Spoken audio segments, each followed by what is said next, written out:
Baik para pemirsa channel Binus Research, salah satu kanal di YouTube yang memang khusus dibuat oleh Research and Technology Transfer Office ya untuk menghubungkan nih para peneliti di Binus dan juga seluruh dosen, faculty member, tidak hanya dalam Binus tapi juga dalam, di Nusantara.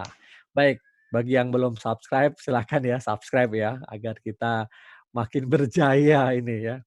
Dan karena di era digital seperti sekarang ini dalam kondisi pandemi COVID-19 tentunya kita harus, melakukan satu terobosan-terobosan. Digital transformation salah satunya bagaimana dosen, faculty members menyajikan, materi secara lebih interaktif dan menggunakan berbagai, teknologi yang tersedia itu menjadi satu tantangan. Baik, kita kehadiran tamu sekali lagi ini ada Pak Juneman ya, yang pada sesi pertama tadi sudah mendiskusikan tentang ide yang brilian menurut saya, memetakan tentang perkembangan ilmu di sosial humaniora dengan, ide beliau yang disebut home care. Nah, tapi tadi sepertinya ada yang terpotong ya, baru home saja care-nya belum gitu. Kalau home nanti Iya, nanti nanti nggak holistik, nggak integratif ya, nggak komprehensif gitu. Nah, baik Pak siap. Juneman, tadi kan Anda, Pak Juneman sampaikan tentang, aspek catur dharma. Nah, ini buat Ya, Binusian mungkin kalau catur dharma udah biasa ya. Nah, ya. mungkin bisa disinggung sedikit ya catur dharma itu apa, agar audiens yang ada di luar Binus juga Ya, paham bahwa Binus itu tidak hanya tridharma ya, tapi melaksanakan catur dharma. Silakan Pak ya, Juneman, apa yang disebut, catur dharma dan juga tadi manfaat, iya. manusia yang manusiawi tadi? Silahkan. Betul, betul. Terima kasih, Prof. Jadi, pemirsa Rock the Talk, catur dharma ini adalah Tridharma Plus gitu ya. Karena Ya, kami, kita ya di perguruan tinggi punya namanya Tridharma ya, dharma, dosen dan perguruan tinggi yaitu, pengajaran dan pendidikan itu yang pendidikan, pertama, ya, kemudian dharma yang kedua adalah penelitian ya, termasuk ada mhm, publikasi di sana, dan yang ketiga ya, adalah pengabdian kepada masyarakat atau community development ya dalam bahasa ya, Inggris. Nah, mhm, kemudian BINUS menambahkan satu lagi yaitu self development karena BINUS mhm, percaya bahwa tiga dharma tadi terus diberikan energi ya terus menerus ya, melalui pengembangan diri supaya tidak out of date dan sebagainya. mmm, Itu ya. kira-kira untuk Ya, ini salah satu pengertian. keunggulan dari Binus ya, Pak Juneman ya, catur dharma. Betul, Ya, bahwa betul. pada dasarnya, dosen pun juga terus harus mengembangkan diri dan intinya pengembangan diri itu seumur hidup ya, semacam Seumur hidup. self learning ya, long life learner Yes, lah gitu kira-kira ya. long life learner, betul sekali, Oke. Prof. Ya, Ya, oke Pak Juneman tadi bagaimana konteks, catur dharma tadi dengan perkembangan, ilmu ya, pengetahuan atau publikasi di humaniora? Silahkan. baik, baik. Jadi saya mengamati bahwa ya, memang, kalau kita lihat kondisi memprihatinkan gitu ya, kalau kita sebut demikian gitu ya, Mhm, di dunia riset dan publikasi di bidang humaniora ya, ya, yaitu rendahnya publikasi di bidang tersebut misalnya. Menurut mhm, saya tidak perlu khawatir sebenarnya, karena iya, ada energi yang terkanalisasi, pasti menggelembung di dharma yang lain gitu ya, entah itu mmm, dharma pengajaran atau dharma pengabdian pada masyarakat gitu ya. mhm Jadi kalau mhm, kita lihat dari sisi positifnya adalah mungkin dia menggelembung di dharma yang lain gitu ya. ya, Nah, memang baru-baru ini Prof, ya, di forum rektor, Mas Menteri gitu kan ya, memang mhm, pernah menawarkan sebuah ide yang dia sebut sebagai spesialisasi tridharma gitu kan ya. mmm, Silahkan siapa yang punya passion di teaching, kembangkan di sana. ya, Siapa yang punya passion di Komdev, iya, penelitian, silahkan iya, kembangkan di sana gitu iya, kan ya. Wow, tidak harus balance, menurut Mas Menteri seperti itu. Tapi mhm, saya mencatat juga bahwa faktanya kan ya, di humaniora memang kalau merujuk pada spesialisasi Tridharma tadi, mhm. memang kita punya banyak selebritis dalam tanda kutip ya, seleb-seleb di Oh, bidang pengabdian pada masyarakat, iya, seleb-seleb sebagai pengajar gitu, ada oh, sebenarnya iya, gitu ya. Namun kita dihadapkan pada kebijakan universitas yang disebut sebagai integrated catur dharma gitu ya. Rektor mmm, menghendaki agar kita sekali dayung, kali mhm, kegiatan 2-3 dharma terlampaui gitu. Nah, yang mhm, menjadi pertanyaan besarnya adalah dalam permenungan saya itu adalah lokasi integrated-nya itu ada di mana? Itu yang saya mhm, pikirkan, Bro. iya, Integrated catur dharma itu di iya, mana? iya, Nah, setelah saya renungkan, saya menawarkan, Prof, iya, jawabnya sebenarnya ada di program kreativitas mahasiswa atau PKM itu. Ya, saya Oke. akan jelaskan sedikit Ya. kenapa Ya seperti itu. betul. Jadi dari sisi integrated catur dharmanya itu kita harus acungin jempol ya, ide dari Pak Rektor atau ide dari BINUS University ya. Jadi visinya memang Persis. bagaimana mengaitkan itu. Jadi tidak mengerjakan catur dharma secara parsial, tidak mengerjakan dharma-dharma tadi secara parsial ya.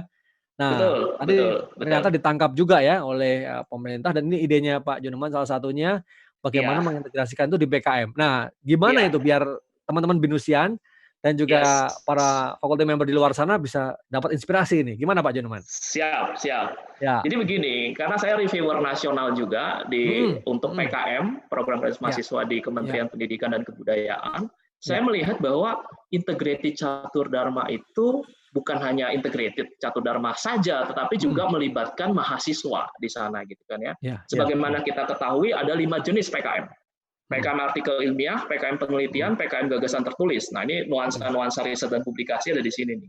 Muncul di situ Kemudian ya, ada kuat situ, betul, betul. Kemudian ada PKM pengabdian pada masyarakat, PKMM mhm ya, ada mhm PKM gagasan futuristik konstruktif ya, mhm video untuk isu-isu SDG ada di mhm situ. Nah, mhm dua itu mhm. berhubungan dengan Komdev, Dharma Oke, Komdev tadi, ya ya kan? ya ya ya ya Kemudian ya. ada PKM teknologi. Ini Mhm, partnernya adalah industri atau lembaga yang sudah profit. Nah, ini mirip ya. professional service kalau di BINUS ini. Jenis Oke oke pengabdian oke. masyarakat Ya yang ya berupa ya. professional service gitu kan Mhm ya. mhm mhm. Kemudian dua yang terakhir adalah PKM entrepreneurship atau kewirausahaan dan PKM Karsa Cipta. Nah, Mhm. saya melihat bahwa PKM ini menjadi peluang ajang yang bagus untuk integrasi catur dharma ya. Ya. Dan dalam PKM ini Prof kelebihannya adalah mahasiswa adalah aktor utama ya. Sebagaimana Pak Mmm, Rektor Prof Harjanto seringkali mhm. menyatakan bahwa kita fokus pada mahasiswa ya. Kita Ya, para dosen betul ada karena ada mahasiswa gitu ya. betul Karena betul. nah, persis dalam PKM mahasiswa lah aktornya, bukan Ya, semata-mata menjadi bagian dari proyek dosen-dosennya. Mahasiswa mhm bukan instrumen produksi ya, melainkan mhm. mahasiswa sebagai subjek. Tapi Ya, menariknya, Prof, mhm Dikbud mhm juga mhm. menyatakan sah-sah saja. Misalnya kalau dosen melihat ada tulisan PKMP, PKM penelitian, PKM Ya artikelnya, PKM gagasan tertulis yang mau diarahkan ke jurnal, ke indeks Scopus, jurnal terhabilitasi, nah silahkan. Entah nah ini di dosen sini sebagai ya nama sekian. Nah, ya, Pak Juneman, ini perlu kita bagus sekali nih, ini mumpung pas banget masuknya nih.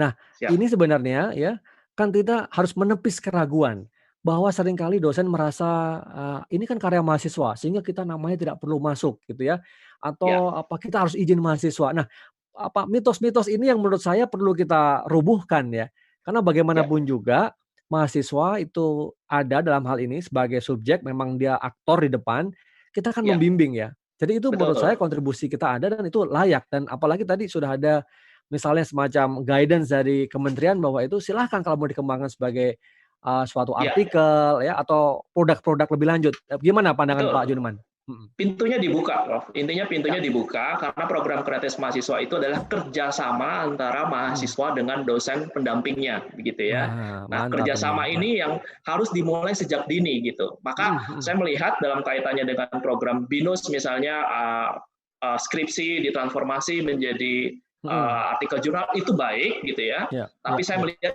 itu sudah agak dihilir ya, Ya sudah agak ya ya dihilir. ya. Kalau Betul betul. PKM ini sudah bisa mulai dari hulunya Oke sejak oke semester oke. dini ya mulai Mmm. melalui diintegrasikan dengan mata kuliah metodologi penelitian misalnya Ya diintegrasikan ya. dengan mata kuliah apa begitu ya Ya ya ya. mulai dari ruang kelas mulai sejak dini. Nah ini kalau Mhm. menggunakan perspektif psikologi industri ini talent development namanya. Talent developmentnya sudah Uh, jalan sejak mulai ada di wah ruang kelas itu Wah, gitu. mantap sekali. Ini pemikiran Pak Jerman keren ya. Ini seiring juga sering kita dengarkan, pandangan-pandangan Pak Rektor ya, Prof. Harjanto, selalu sampaikan, bagaimana intervensi kepada proses pembelajaran untuk publikasi itu jangan ditungguin di hilir ya, gitu. Tidak hanya di hilir Yes, aja. Jadi ini kan salah satu upaya kita seperti di virtual background kita ya, STARS itu program skema terbitan yes. artikel, apa namanya, dari skripsi mahasiswa gitu ya. Kita mendorong, tapi emang itu seperti kita bertemunya di ujung ya, karena biasanya topik-topik atau temanya itu belakangan. Tapi kalau tadi yang Iya, disampaikan, PKM tadi ya, kita bisa iya, mulai dari awal ya, bahkan, embed ke betul, beberapa mata kuliah. Tadi disampaikan mata kuliah metodologi, oke. Wah, betul, menarik betul. sekali gitu. Nah, mungkin ada hal berikutnya tuh setelah catur dharma yang apa tadi, Yes. terintegrasi, mungkin ada lagi, satu lagi, apa tadi, Pak? Iya, sedikit lagi, Ya, yaitu mengenai struktur lingkungan dan mengenai mhm, perkembangan dewasa ini. Nah, Ya, struktur ya. lingkungan ini seperti apa yang dimaksud gitu ya. Oke, kita tahu BINUS maupun lembaga lain sudah menyediakan fasilitas di lingkungan, Mhm. mulai dari klinik penulisan ilmiah, Ya. konferensi terindeks Scopus dan Mhm. indeksasi lainnya gitu ya, Ya. hibah, insentif, Mhm. sampai pengukuran berbasis proses gitu. Kalau di BINUS saya Mhm. sebutnya pengukuran berbasis proses. Kenapa? Ya. Karena submit di jurnal terindeks Scopus tidak mengalami desk rejection saja sudah terhitung KPI, itu sudah luar biasa menurut saya pengukuran Iya. berbasis proses itu. Sangat saya Mhm. puji betul. Tidak mau melihat, tidak hanya melihat oh harus ada Output-nya hasilnya, ya? tapi Ya. prosesnya juga dihargai, Ya, ya, diapresiasi. ya, Nah itu ya, acung jempol untuk ya, BINUS. Nah, ya. tapi saya melihat ada yang kurang, ada yang masih perlu Hmm. diimprove di struktur Hmm. lingkungan ini. Ya, saya mau ambil Hmm. konteks pengumuman Times Higher Education belakangan ini, Ya, gitu ya, ya. ya. Ada 9 kampus terbaik, ya. Mudah-mudahan Ya. BINUS masuk tahun depan, gitu ya. Ya, ya, ya. Nah, ini yang perlu kita lihat, gitu ya. Ya. Dari penilaian kriteria assessment dari Times Higher Education atau Mhm. THE, 30%-nya adalah soal citation di dalam metodologi. Mhm. Gitu ya. Oke. 30%. Research productivity itu 6%, kemudian research income itu 6%. Nah, artinya ini agak beda nih Prof dengan Ya, QS, agak berbeda betul, sedikit betul. gitu Ya, ya. ya. Karena di QS citation per paper itu 10%, ya Mhm. paper per faculty 5% gitu ya. Mhm. Jadi 30% di Times Higher Education ini soal citation ini sangat besar gitu ya. Nah, Mhm. tapi citation ini fiturnya adalah dia kurang bisa diatur dan Mhm. memang tidak boleh diatur secara Ya, etika ya. gitu ya. Betul, betul. Ya, Tetapi ya. kalau tulisan yang baik pasti Mhm. akan mengundang Sitasi. citation. Ya, itu ide yang bagus ya, Pak Juneman, salah satu, apa namanya, penambahan pengukuran ya, kriteria. Tapi memang ya, kita ini saking kreatifnya nih manusia-manusia Indonesia, termasuk peneliti Indonesia ini ya, itu kita tahu ukuran itu sitasi juga disistematisasikan gitu ya. Tapi baik Persis, sekali, itu persis. idenya bagus dalam konteks tadi ya, penguatan, apa namanya, lingkungan ya, struktur lingkungan ya. Dan juga Yes, artinya kan yes. mendorong bahwa kualitas, penelitian dan kemudian diharapkan dalam publikasi yang bagus, tentu akan Ya, disitasi oleh, teman-teman gitu ya, oleh betul, peneliti-peneliti betul. luar juga gitu ya. Ya oke, Betul, bagus banget betul. ini, keren, keren, kita Terima bisa kasih. Saya pertimbangkan ini ya, tambahkan bagus. sedikit lagi ya, Prof ya. Ya silakan, silakan. Soal perkembangan dewasa ini. Nah, ini Ya, home care mhm, kan ini yang terakhir ya, nih perkembangan betul, dewasa ini. betul. Itu saya mau Ya, melihat 3 hal. Yang pertama mhm, adalah situasi library atau mhm, perpustakaan.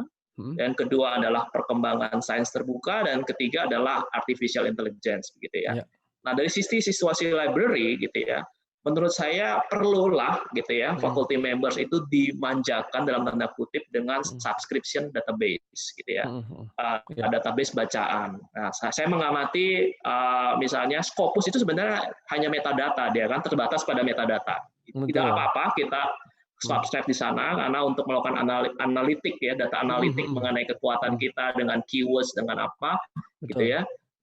Tetapi kita juga tidak boleh menutup mata bahwa input yang baik itu perlu. Orang barat bilang Ya. garbage in, garbage out. Maka kita perlu ada input Betul. bacaan begitu Iya, kan iya, ya. iya, iya, betul, betul. Kita mendaftar Mhm, subscribe ke database bacaan mana begitu ya. mhm, Nah, itu yang mhm. perlu ditingkatkan untuk memperoleh full Ya, paper.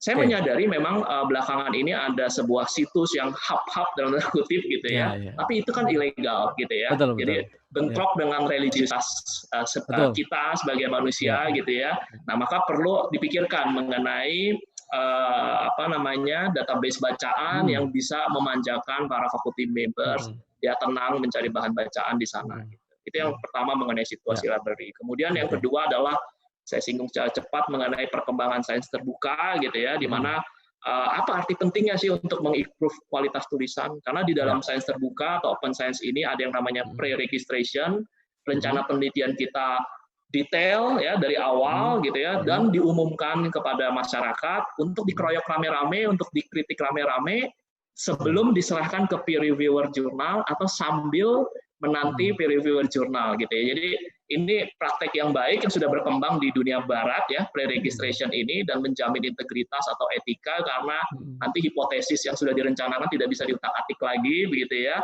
Kalau tidak signifikan ya itu kontribusinya tidak signifikan Iya, secara iya, iya. secara statistik gitu ya. Nah, Baik.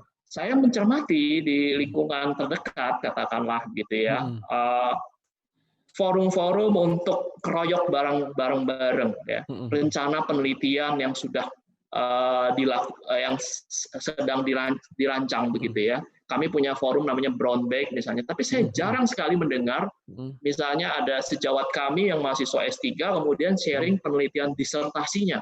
Sampai jadi dokter Mmm. kita tidak tahu dia meneliti disertasinya itu tentang apa begitu. Iya Karena iya padahal kita iya punya iya. forum Iya iya. seperti itu. Nah, saya kira Mhm. ini soal budaya tadi karena Prof di depan Iya, ngomong soal budaya gitu ya, betul. mungkin ada rasa sungkan, malu, risih dan Mhm mhm sebagainya. mhm. Nah, ini harus diterobos menurut saya Betul. Iya. seperti ini gitu ya. Mhm. Apalagi ini kan satu kali dayung sambil kuliah S3 bisa sambil mengembangkan topik dan sebagainya.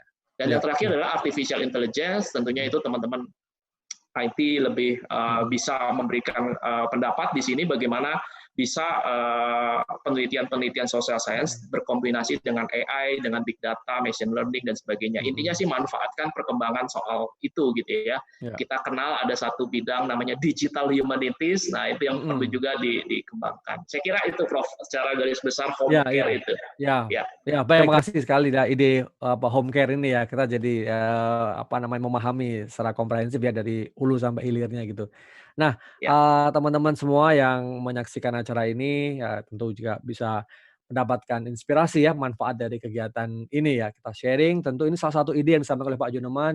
Silahkan kalau teman-teman memiliki komentar, memiliki ide-ide yang lain, silahkan komentar di, video ini gitu. Nah, satu hal kita sebelum kita tutup ini Pak Juneman, karena kita ya, memang asik banget nih kita bicara rock the talk ya kan, ternyata betul cocok asik. ini kita manggil Pak Juneman ajak diskusi ini ya. Nah, ini kan tadi, Ya, mapping secara umum ya, mungkin kita bisa lihat walaupun di bagian terakhir tadi Pak Juneman sudah sampaikan kira-kira arah penelitian humaniora ke mana begitu ya, khususnya ya, tentang ya, digital humanities tadi.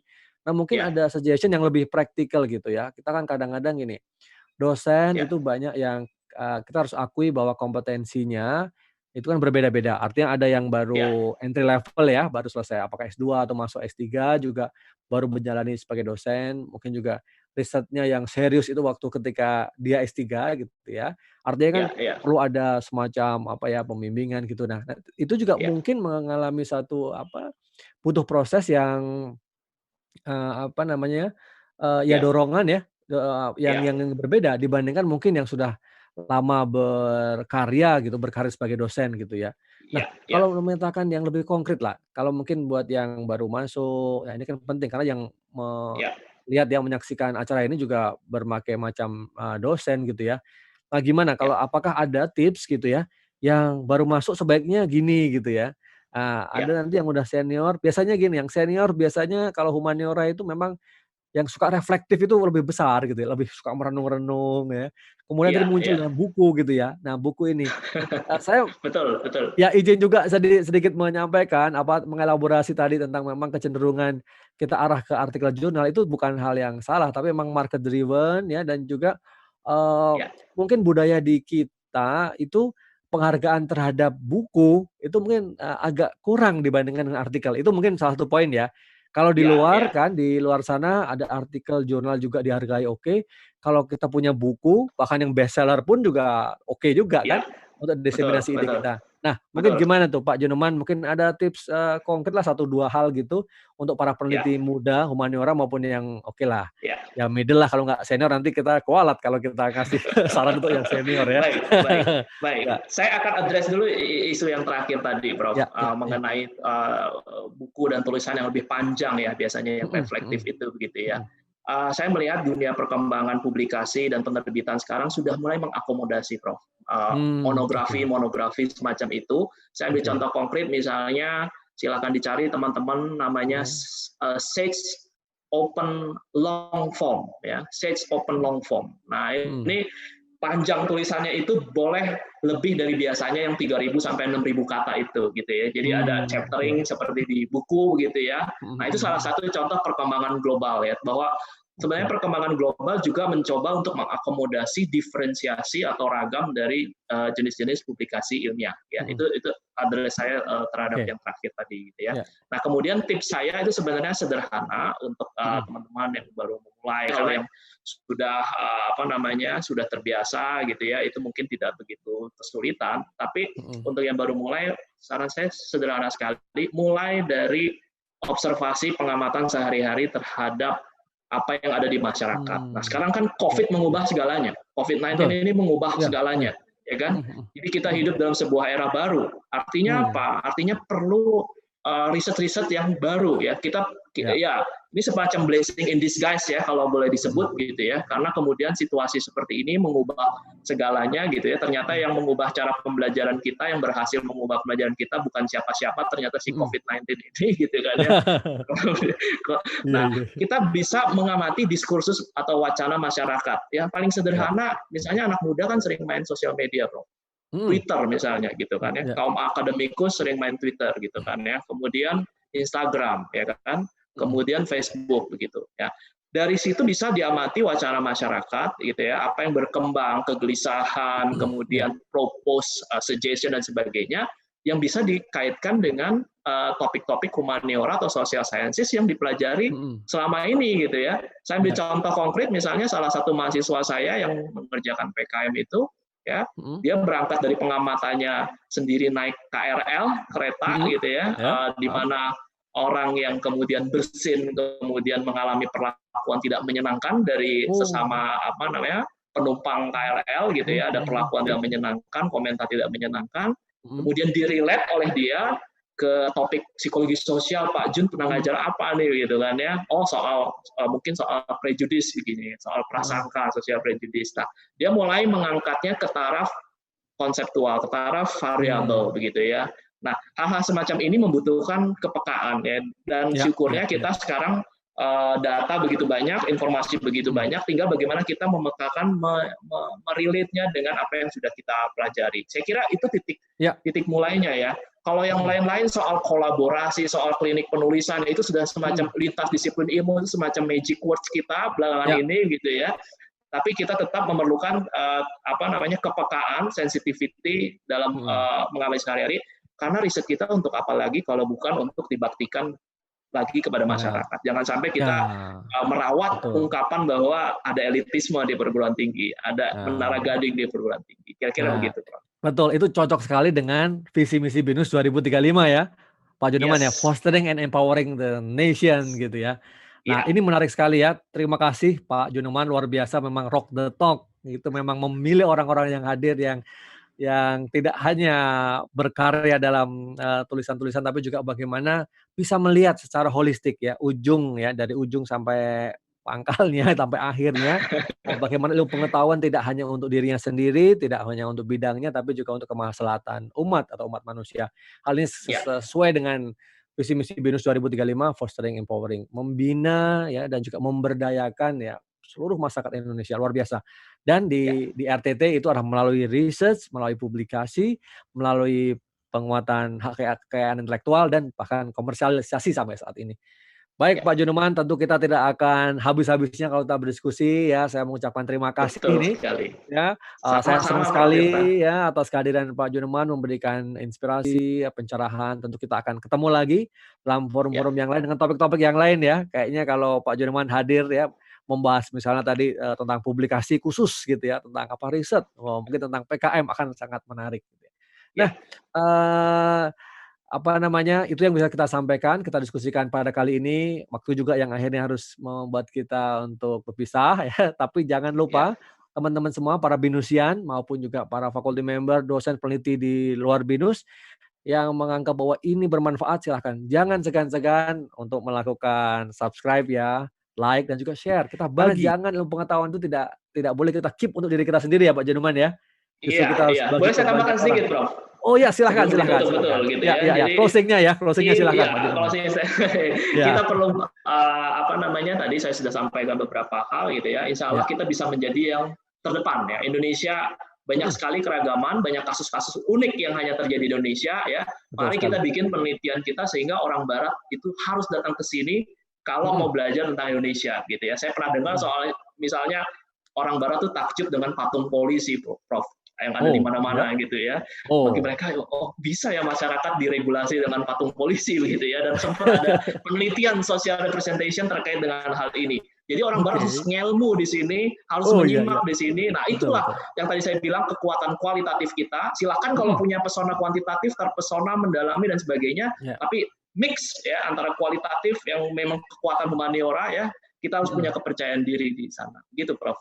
Ya, oke. Ini mantap sekali nih ya closing-nya. Jadi teman-teman sosial humaniora, para peneliti sosial humaniora tidak perlu berkecil hati ya. Kekuatan kualitatif Anda, merenung Anda, merefleksi Anda, menuliskan dalam bentuk kata-kata yang Yes, indah ya, yang bermakna tadi, yang yes, meanings ya. Nah, meanings itu yes, meaningful itu penting sekali ya. Apalagi bisa betul. insightful, itu ya sangat bagus. Dan saya menggarisbawahi hal yang terakhir tadi bahwa kalau kita bisa melakukan penelitian yang khas Indonesia, orang akan datang. Dan, Pak Judeman juga tahu ya, ada jurnal-jurnal Q1 yang asli Ya, Indonesia ya, Pak, ya. Itu karena memang yes, niche-nya jelas gitu. Oke, nanti kita simpan, betul. kita bahas untuk kesempatan berikutnya ya, Pak, ya. Wah, kalau enggak kita nggak selesai-selesai ini. Baik, sekali Yes, lagi, itu yang bisa sampaikan. Sekali lagi terima kasih Pak Judeman dan semoga bermanfaat buat masih teman-teman semua para Binusian. Tetap sehat, tetap semangat. Sampai ketemu lagi dalam Rock the Talk berikutnya. Bye. bye.